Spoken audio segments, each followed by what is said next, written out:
Test 1, 2.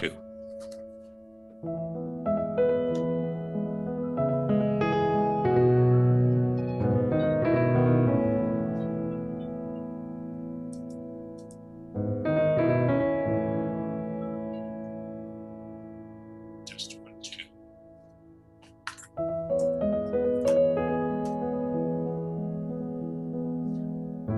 Okey-dokey.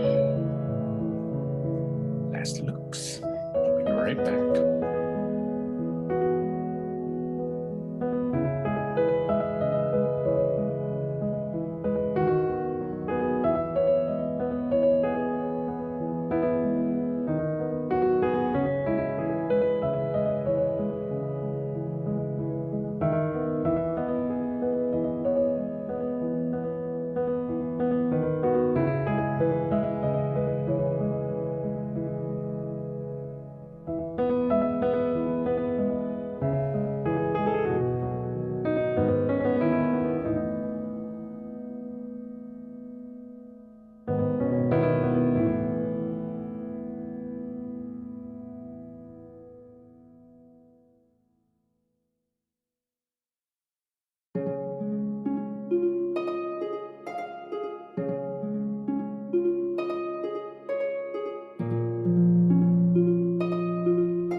Welcome to Shakespeare Project LA's first ever Valentine's extravaganza. We've been busy this past year recording the entire Shakespeare canon, and today we'd like to treat you to an hour of some of our favorite Valentine short scenes, sonnet, and song. Our players today are Jason Rennie, Megan Wells, Ben Birmingham, Elise Ashton, Nancy Pasquale, Mark Tracy, Emily Redmond Hall, Elizabeth Juvenal, and a special shout out to David P. Johnson for writing and performing Sigh No More. I'm Mary Carrig. And without further ado, settle back into that familiar comfy chair, perhaps with your favorite beverage, and enjoy our Valentine to you.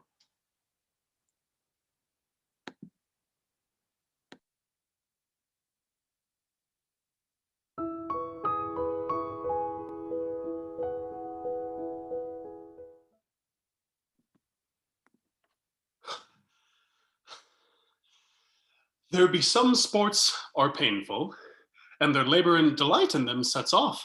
Some kinds of baseness are nobly undergone, and most poor matters point to rich ends. This my mean task would be as heavy to me as odious.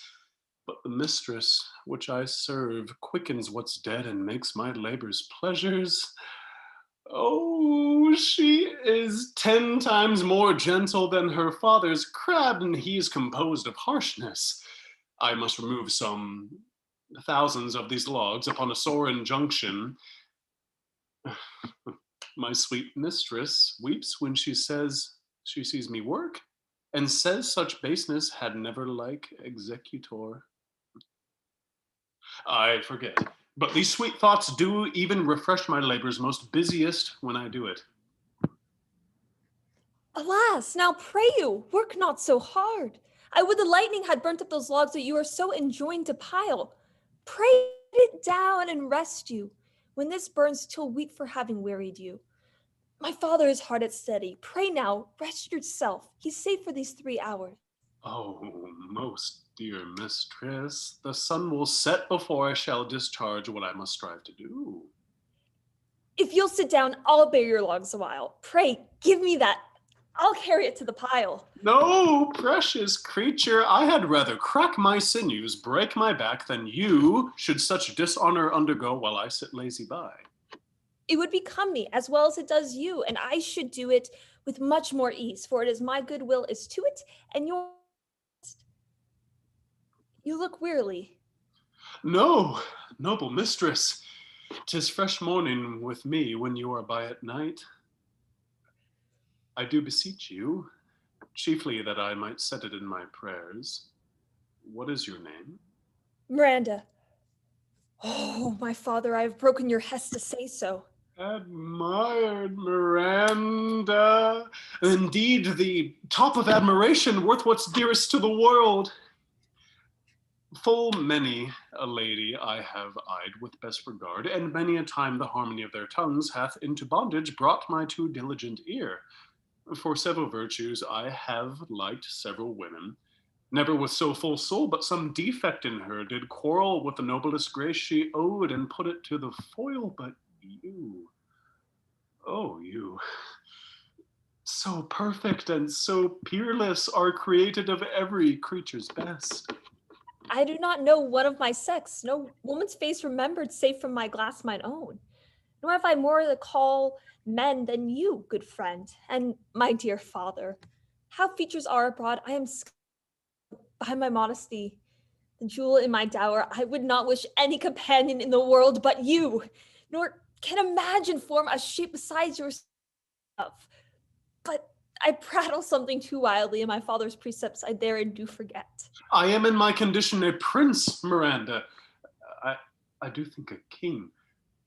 I would not so, and would no more endure this wooden slavery than to suffer the flesh fly below of my mouth. Hear my soul speak.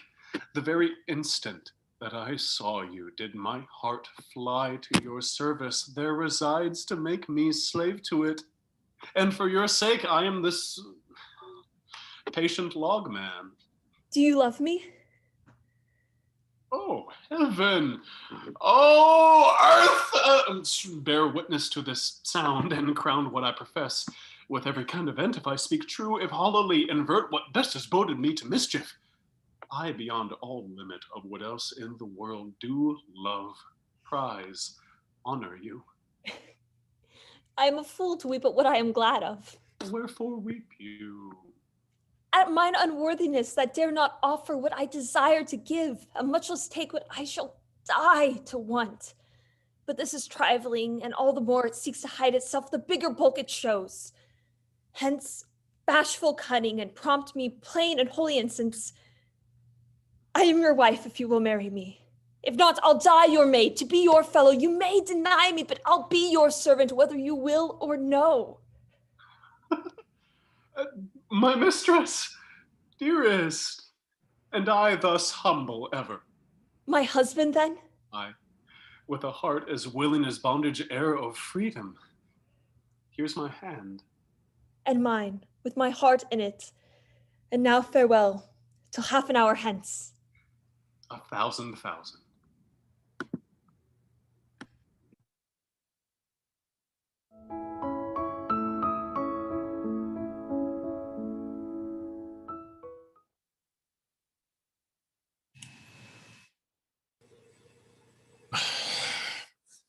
Ill met by moonlight, proud Titania.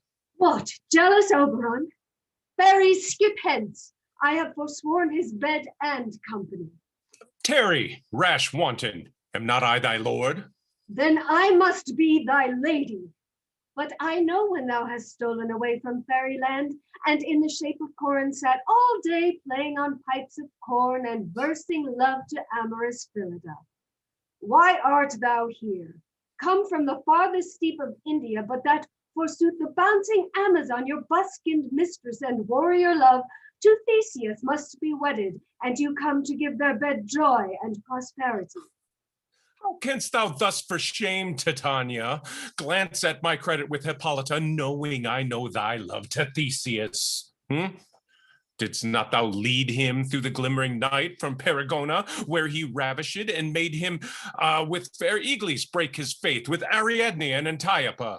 These are the forgeries of jealousy, and never, since the middle summer spring, met we on hill, in dale, forest or mead, by paved fountain or by rushy brook, or in the beached margent of the sea to dance our ringlets to the whistling wind, but with thy brawls thou hast disturbed our sport.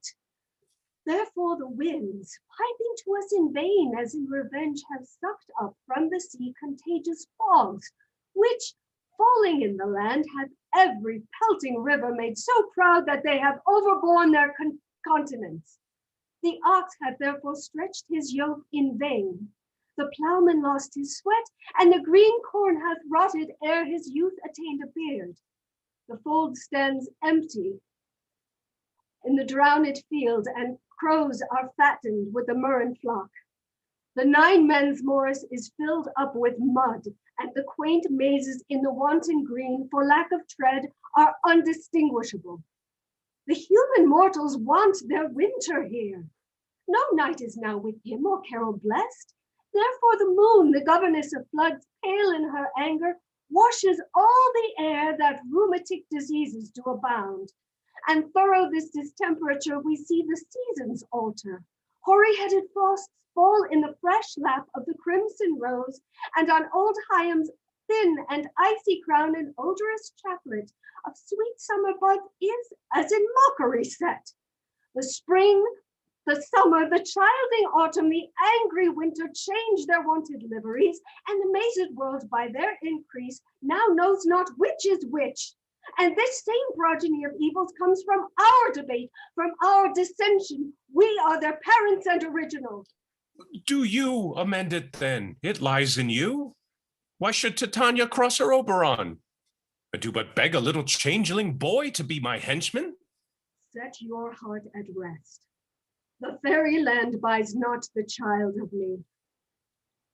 His mother was a votress of my order, and in the spiced Indian air by night full often she gossiped by my side and sat with me on Neptune's yellow sands, marking the embarked traders on the flood, when we have laughed to see the sails conceive and grow big-bellied with the wanton wind, which she with pretty and with swimming gait following, her womb then rich with my young squire, would imitate and sail upon the land to fetch me trifles and return again, as from a voyage rich with merchandise. But she, being mortal, of that boy did die, and for her sake do I rear up her boy, and for her sake I will not part with him. How long within this wood intend you stay? Perchance till after Theseus' wedding day. If you will patiently dance in our round and see our moonlight revels, go with us. If not, shun me, and I will spare your haunts. Give me that boy. I will go with thee. Not for thy fairy kingdom. Fairies, away! We shall chide downright if I longer stay. Well, go thy way. Thou shalt not from this grove, from till I torment thee for this injury.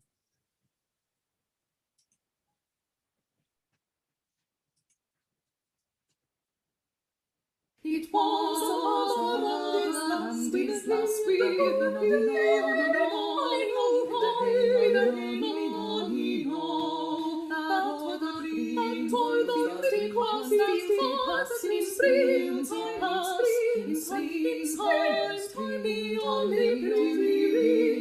when birds do sing, they sing, they ding, ding, ding, ding, ding, ding, ding, ding, the spring, the spring,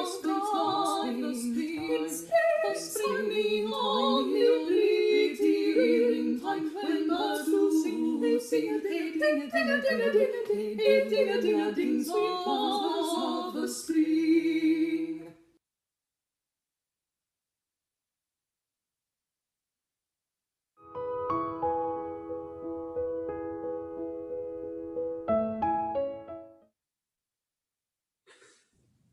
Dark night that from the eye his function takes, the ear a more quick of apprehension makes, wherein it doth impair the seeing sense, it pays the hearing double recompense. Thou art not by mine eye, Lysander, found, mine ear, I thank it, brought thee to thy sound, but why unkindly didst thou leave me so?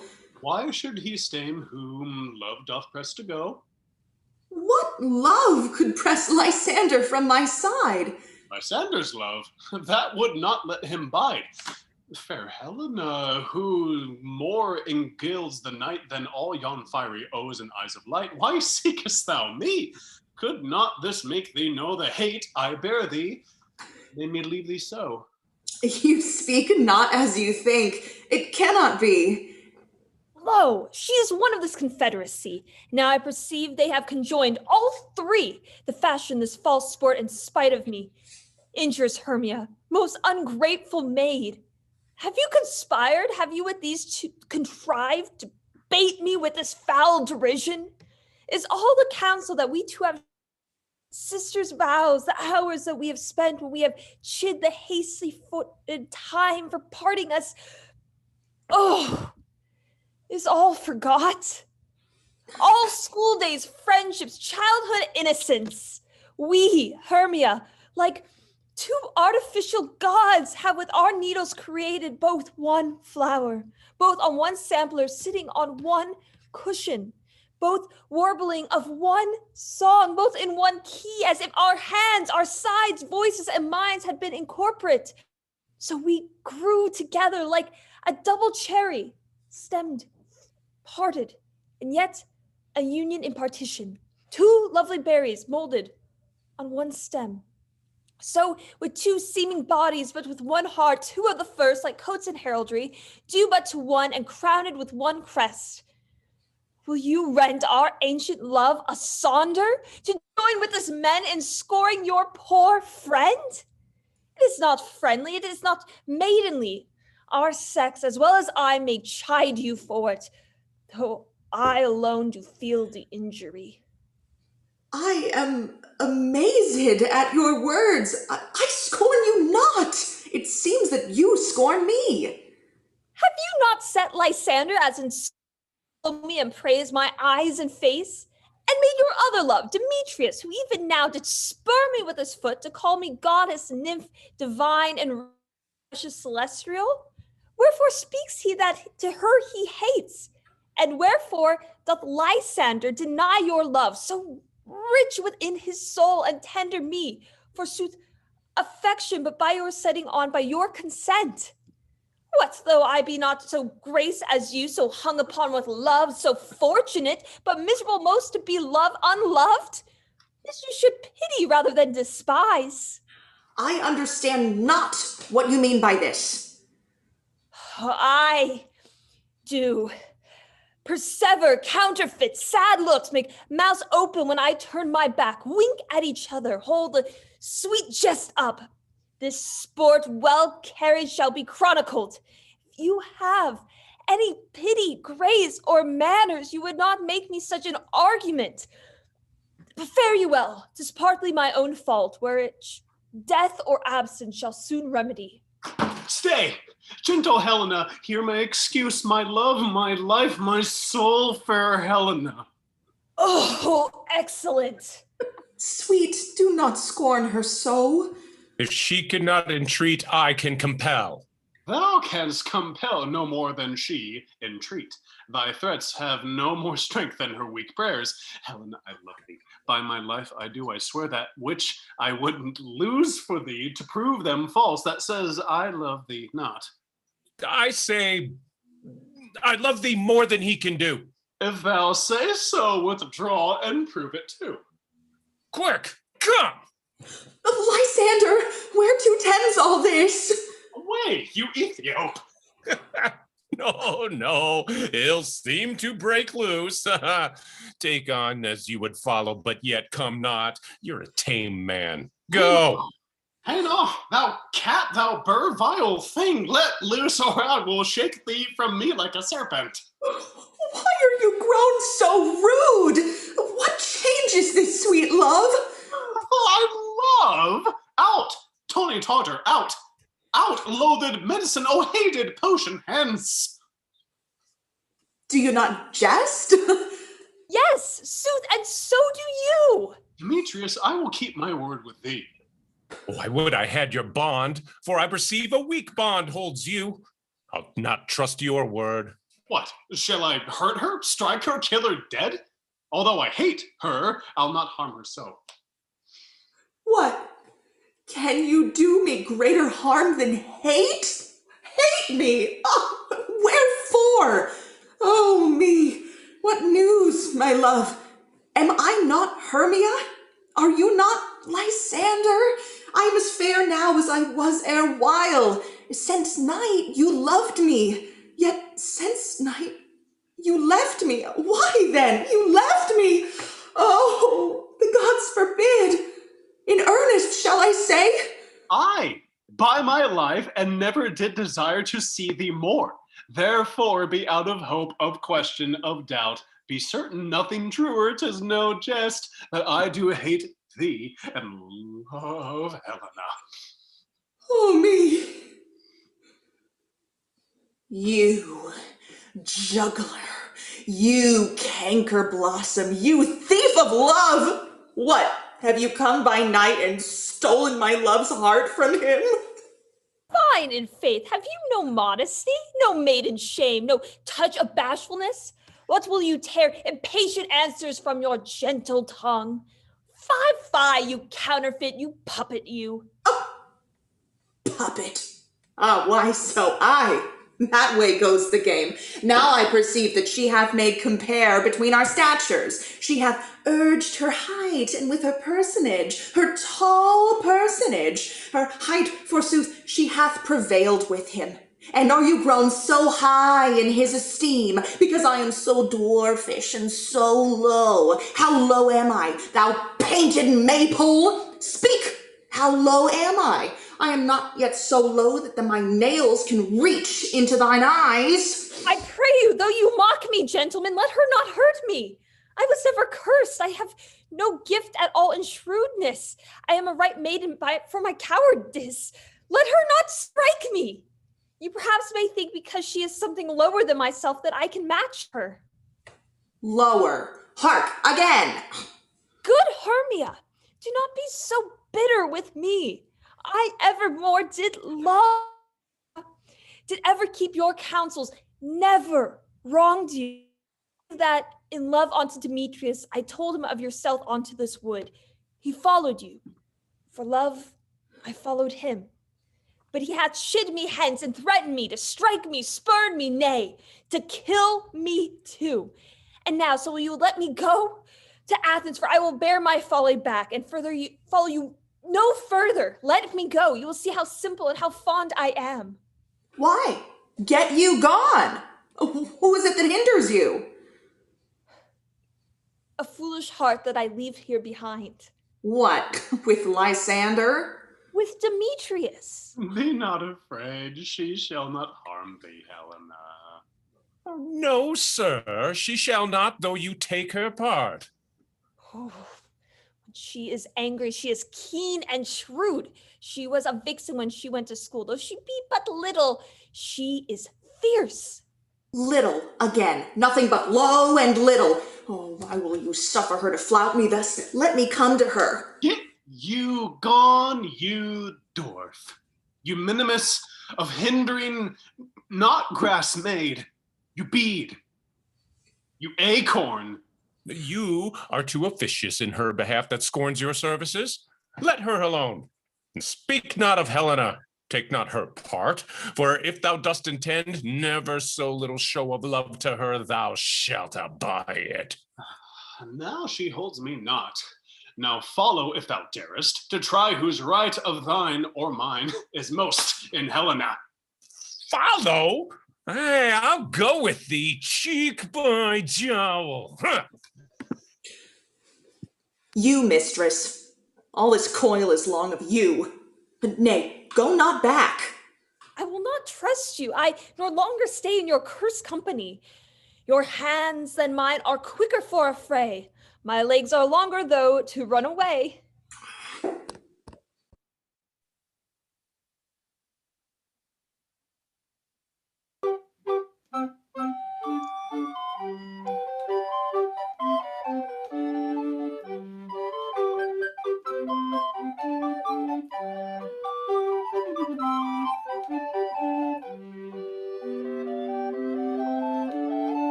Good Signor Leonato, are you come to meet your trouble? The fashion of the world is to avoid cost, and you encounter it. Never came trouble to my house in the likeness of your grace. For trouble being gone, comfort should remain. But when you depart from me, sorrow.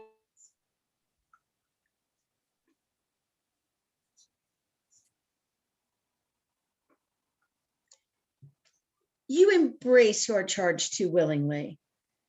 I think this is your daughter. Her mother hath many times told me so. Were you in doubt, sir, that you asked her? Signor Benedict, no, for then were you a child. You have it full, Benedict. We may guess by this what you are, being a man. Truly, the lady fathers herself. Be happy, lady, for you are like an honorable father. If Signor Leonato be her father, she would not have his head on her shoulders for all Messina, as like him as she is. I wonder that you should still be talking, Signor Benedict. Nobody marks you. Oh, my dear Lady Disdain. Are you yet living? Is it possible Disdain should die while she hath such meat food to feed it as Signor Benedict? Courtesy itself must convey to Disdain if you come in her presence. Well, then is courtesy a turncoat? But it is certain I am loved of all ladies, only you excepted, and I would I could find in my heart that I had not a hard heart, for truly I love none.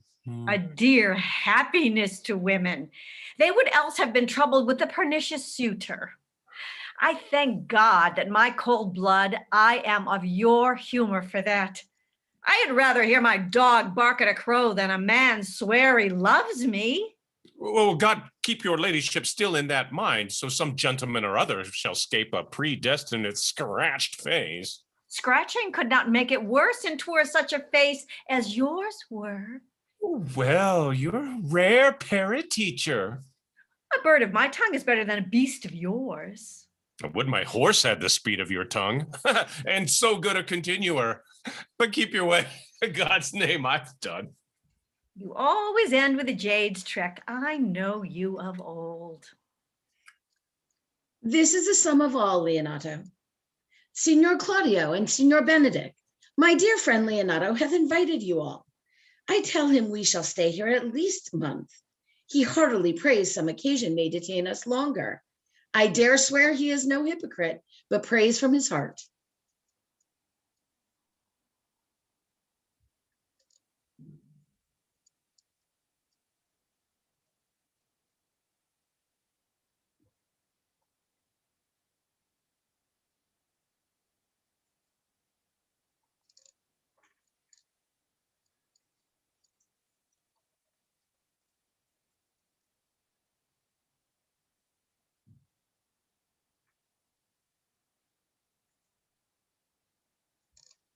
Your hand, Leonato. Shall we go together?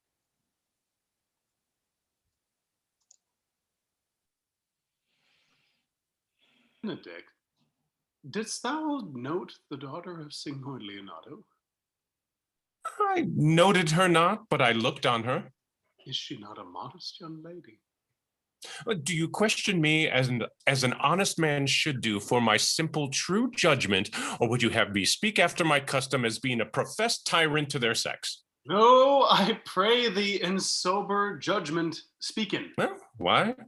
In faith, methinks she's too low for a high praise, too brown for a fair praise, and too little for a great praise.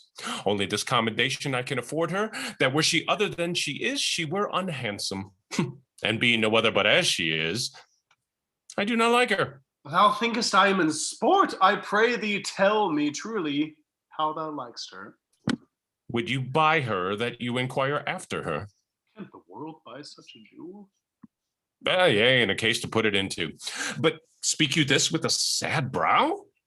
Or do you play the flouting jack to tell us Cupid is a good hair finder, Vulcan a rare carpenter? Come, come, in what key shall a man take you to go in the song? In mine eye, she is the sweetest lady that ever I looked on. Oh, I can see yet without spectacles. But I see no such matter. There's her cousin, and she were not possessed with a fury, exceeds her as much in beauty as the 1st of May doth the last of December. I hope you have no intent to turn husband, have you? I would scarce trust myself, though I had sworn by the contrary, if Hero would be my wife. It's come to this. If faith hath not the world one man, but he will wear his cap with suspicion, shall I never see a bachelor of 60 again? Go to a faith, and thou wilt needs thrust thy neck into a yoke, wear the print of it, and sigh away Sundays. Now look, Don Pedro is returned to seek you. What secret hath held you here that you followed not to Leonato's? I would your grace would constrain me to tell. I charge thee on thy allegiance. You hear, Count Claudio, I could be as secret as a dumb man. I would have you think so, but on my allegiance. Mark you this, on my allegiance. He's in love. With who? That's your grace's part. And mark how short his answer is. With Hero, Leonato's short daughter. If this were so it were uttered. Like the old tale, my lord. It is not so, nor 'twas not so, but indeed, God forbid it should be so. My passion changed not shortly, God forbid it should be otherwise. Amen, if you love her, for the lady is very well worthy. You speak this to fetch me in, my lord. By my troth, I speak my thought. And in faith, my lord, I spoke mine. By my 2 faiths and troths, my lord, I spoke mine. That I love her, I feel. That she is worthy, I know. And that I neither feel how she should be loved nor know how she should be worthy is the opinion that fire cannot melt out of me. I will die in it at the stake. Thou wast ever an obstinate heretic in the despite of beauty. And never could maintain his part, but in the force of his will. That a woman conceived me, I thank her. That she brought me up, I likewise give her most humble thanks. But that I will have a rechate winded in my forehead or hang my bugle in invisible baldric, all women shall pardon me. Because I will not do them the wrong to mistrust any, I will do myself the right to trust none. And the fine is, for which I may go the finer, I will live a bachelor. I shall see thee ere I die look pale with love. With anger, with sickness, or with hunger, my lord, but not with love. Ugh. Prove that ever I lose more blood with love than I will get again with drinking. Pick out mine eyes with a ballad maker's pen and hang me up at the door of a brothel house for the sign of blind Cupid. Well, if ever thou dost fall from this faith, thou wilt prove a notable argument. If I do, hang me in a bottle like a cat and shoot at me. And he that hits me, let him be clapped on the shoulder and called Adam. Well, as time shall try. In time, the savage bull doth bear the yoke. The savage bull may, but if ever the sensible Benedict bear it, pluck off the bull's horn, set him in my forehead, and let me be vilely painted. And in such great letters as they write, here is good horse to hire. Let them signify under my sign, here may you see Benedict, the married man. If this should happen, thou wouldst be horn mad. Nay, if Cupid have not spent all his quiver in Venice, thou wilt quake for this shortly. Look for an earthquake too, then. Well, you will temporize with the hours. In the meantime, good Signor Benedict, repair to Leonato's, commend me to him, and tell him I will not fail him at supper, for indeed he hath made great preparation. I have almost enough matter in me for such an embassage, and so I commit you. To the tuition of God, from my house, if I had it. The 6th of July. Your loving friend, Benedict. Hey, mock not, mock not. The body of your discourse is sometimes guarded with fragments, and the guards are but slightly basted on neither. Ere you flout old ends any further, examine your conscience. So I leave you.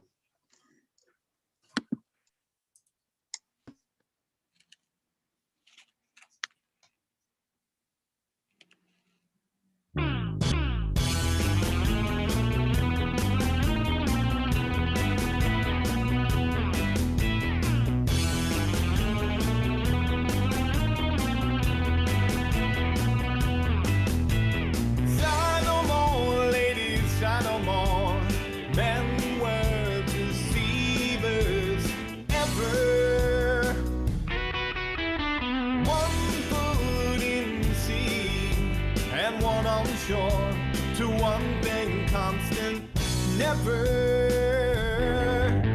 Then tie not so, but let them go and be you blithe and bonny, converting all your sounds of woe into hate, nani nani. Sing no more ditties, sing no more of dumps so dull and heavy.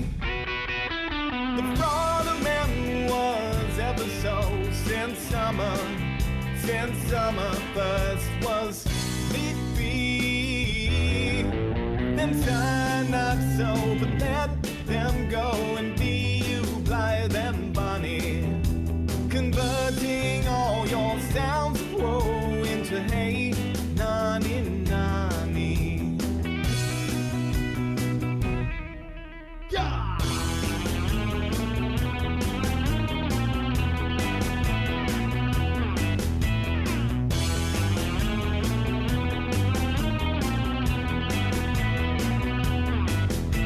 Then tie not so, but let them go and be you blithe and bonny, converting all your sounds of woe into hate, nani nani.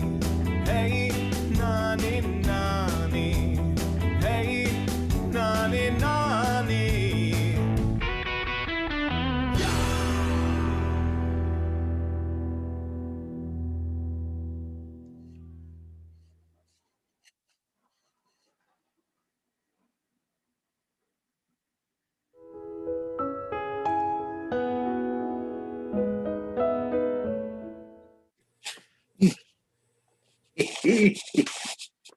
How now, Malvolio? Sweet lady, ho ho!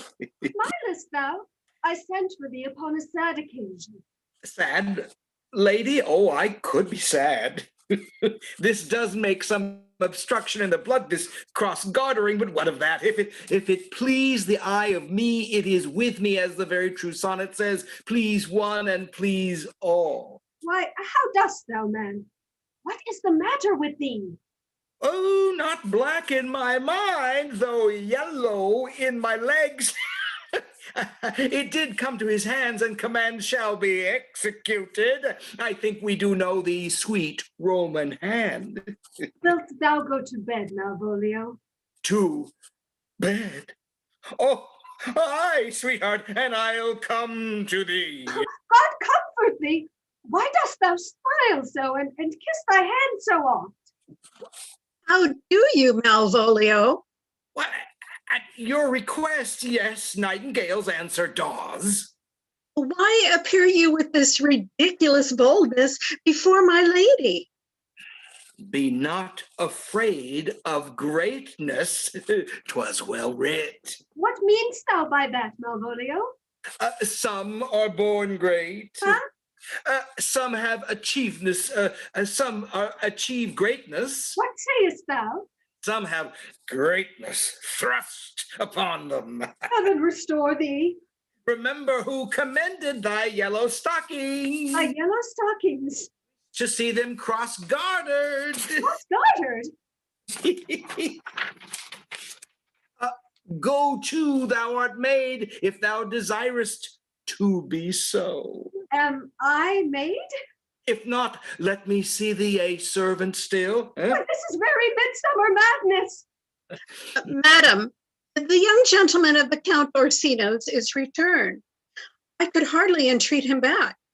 He attends your ladyship's pleasure. I'll come to him. Good Maria, let this fellow be looked to. Where's my cousin Toby? Let some of my people have a special care of him. I would not have him miscarried for the half of my dowry. Oh, do you come near me now? No worse man than Sir Toby to look to me. This concurs directly with the letter. She sends him on purpose that I may appear stubborn to him. For she incites me to do that in the letter. Cast thy humble slough says she, be opposite with a kinsman, surly with servants, let thy tongue tang with arguments of state, put thyself into the trick of singularity, and consequently sets down the manner, how as a sad face, a reverent carriage, a slow tongue in the habit of some sir of note, and so forth. I have limed her. Ah, but it is Jove's doing, yes, and Jove makes me thankful. And when she went away now, let this fellow be looked to. Fellow? Not Malvolio or no after my degree, but fellow. Why, everything adheres together. There's not a dram of a scruple, no scruple of a scruple, no obstacle, no incredulous or unsafe circumstance. What can be said? Nothing that can come between me and the full prospect of my hopes. Well, Jove, not I, is the doer of this, and he is to be thanked.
What?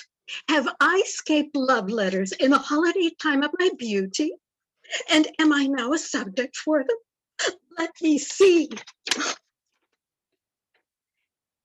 Ask me no reason why I love you, for though love use reason for his precision, he admits him not for his counselor. You are not young, no more am I. Go to then, there's sympathy. You are merry, so am I. Then there's more sympathy. You love sack, and so do I. Would you desire better sympathy? Let it suffice thee, Mistress Page, at the least. If the love of soldier can suffice, that I love thee.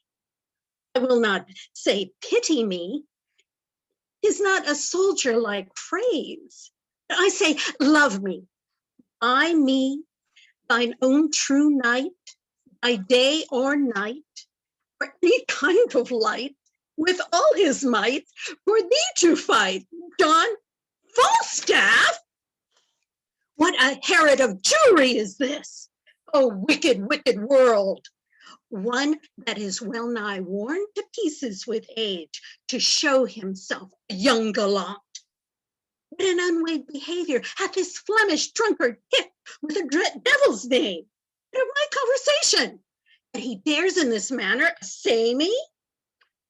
Why, he hath not been thrice in my company. What should I say to him? I was then frugal with my mirth. Heaven forgive me. Why, I'll exhibit a bill in the Parliament for the putting down of men. How shall I be revenged on him? For revenged I will be, as sure as his guts are made of pudding. Mistress Page! Now, trust me, I was going to your house. I was going to your house. Nay. No. Nay, I'll never believe that. I have to show to the contrary. But you do, in my mind. Well, I do then. Yet I say I could show you to the contrary. Oh, Mistress Page, give me some counsel. What's the matter, woman? Oh, woman, if it were not for one trifling respect, I could come to such honor. Hang the trifle, woman. Take the honor. What is it? Dispense with trifles. What is it? If I would but go to hell for an eternal moment or so, I could be knighted. What? Thou liest. Sir Alice Ford, these knights will hack, and so thou shouldst not alter the article of thy gentry. We burn daylight. Here, read. Perceive how I might be knighted. I shall think the worse of fat men as long as I have an eye to make difference of men's liking. And yet he would not swear, praised women's modesty, and gave such orderly and well-behaved reproof to all uncomeliness that I would have sworn his disposition would have gone to the truth of his words. But they do no more adhere and keep place together than the 100th psalm to the tune of green sleeves. What tempest, I trow, through this whale, with so many tons of oil in his belly, ashore at Windsor? How shall I be revenged on him? I think the best way were to entertain him with hope until the wicked fire of lust have melted him in his own grease. Did you ever hear the like? Letter for letter, but that the name of Page and Ford differs. To thy great comfort in this mystery of ill opinions, here's the twin brother of thy letter. Let thine inherit first, for I protest mine never shall. I warrant he hath 1,000 of these letters writ with blank space for different names, sure more. And these are of the second edition. You will print them out of doubt. For he cares not what he puts into the press when he put us to. I had rather be a giantess and lie under Mount Pelion. Well, I will find you 20 lascivious turtles ere one chaste. Why, this is the very same, the very hand, the very words. What doth he think of us?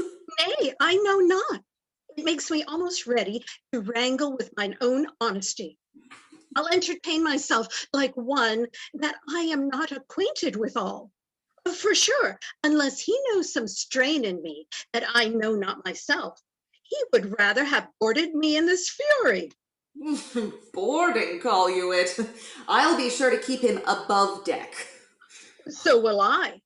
If he come under my hatches, I'll never to see again. Let's be revenged on him. Let's appoint him a meeting, give him a show of comfort in his suit, and lead him on with a fine baited delay till he hath pawned his horses to mine host of the garter. Nay, I will consent to act any villainy against him that may not sully the chariness of our honesty. Oh, that my husband saw this letter. It would give eternal food to his jealousy. Why, look where he comes, and my good man too. He's as far from jealousy as I am from giving him cause. And that, I hope, is an unmeasurable distance. You are the happier woman. Let's consult together against this greasy night. Come hither.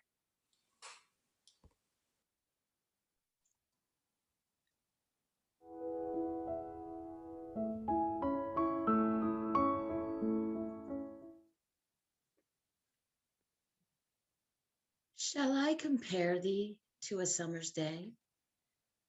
Thou art more lovely and more temperate. Rough winds do shake the darling buds of May, and summer's lease hath all too short a date. Sometime too hot the eye of heaven shines, and often is his gold complexion dimmed, and every fair from fair sometime declines, by chance or nature's changing course untrimmed. But thy eternal summer shall not fade, nor lose possession of that fair thou owest, nor shall death brag thou wanderest in his shade, when in eternal lines to time thou growest. So long as men can breathe or eyes can see, so long lives this, and this gives life to thee.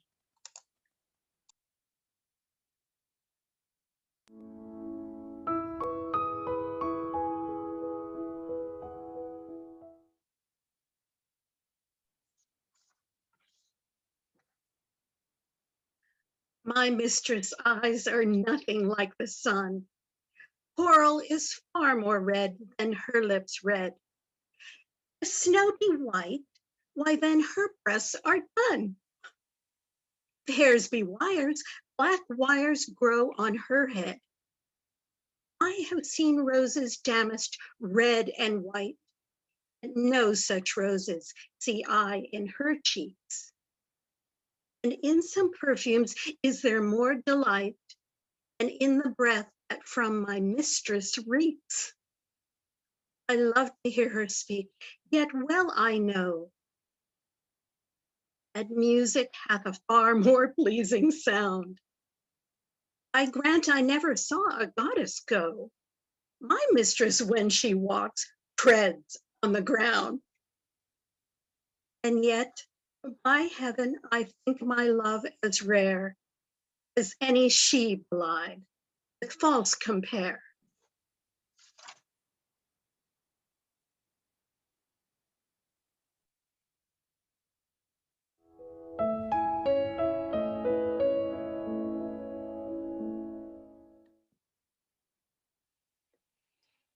What is your substance?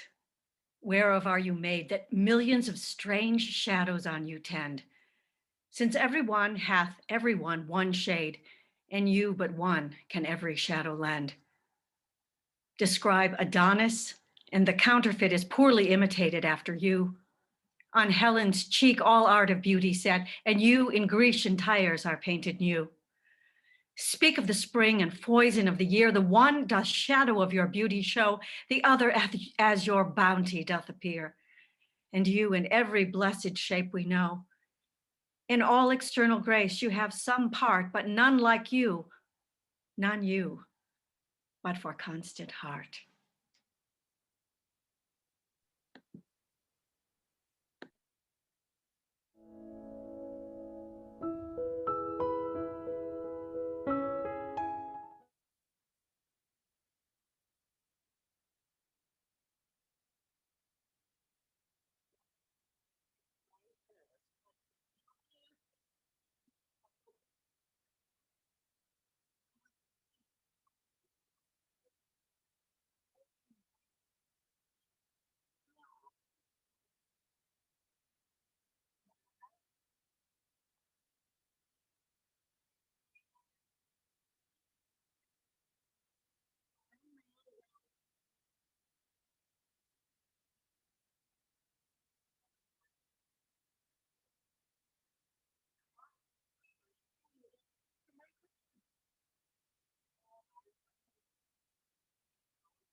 Weary with toil, I haste me to my bed, the dear repose for limbs with travel tired.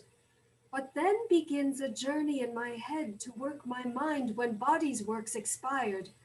For then my thoughts from far where I abide intend a zealous pilgrimage to thee, and keep my drooping eyelids open wide, looking on darkness which the blind do see. Save that my soul's imaginary sight presents thy shadow to my sightless view, which like a jewel hung in a ghastly night makes black night beauteous and her old face new.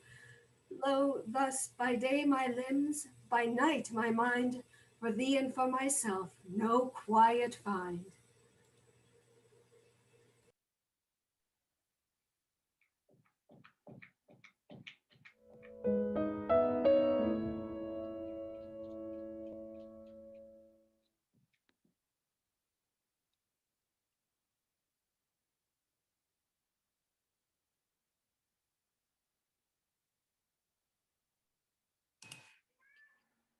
When in disgrace with fortune and men's eyes, I all alone beweep my outcast state, and trouble deaf heaven with my bootless cries. And look upon myself and curse my fate.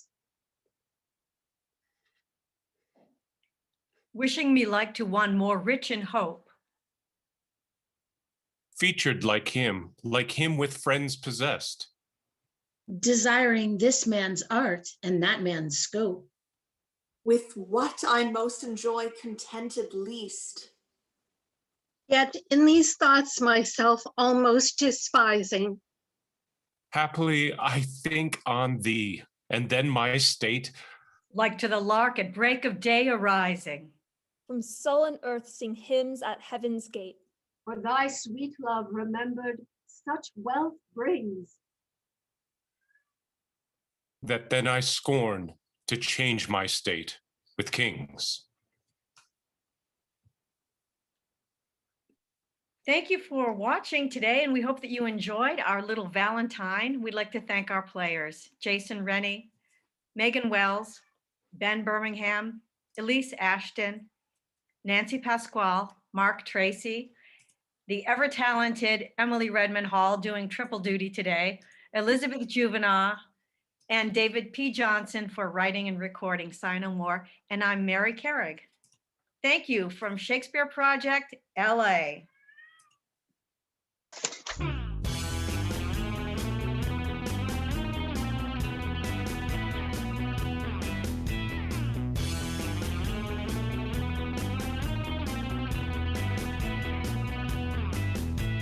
Sigh no more, ladies, sigh no more. Men were to see.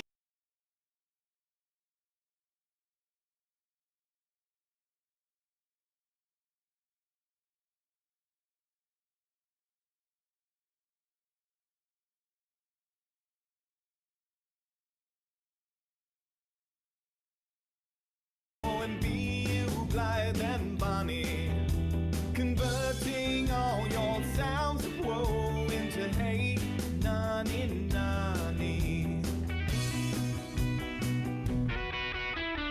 Sing no more ditties, sing no more of dumps so dull and heavy. The fraud of men was ever so since summer first was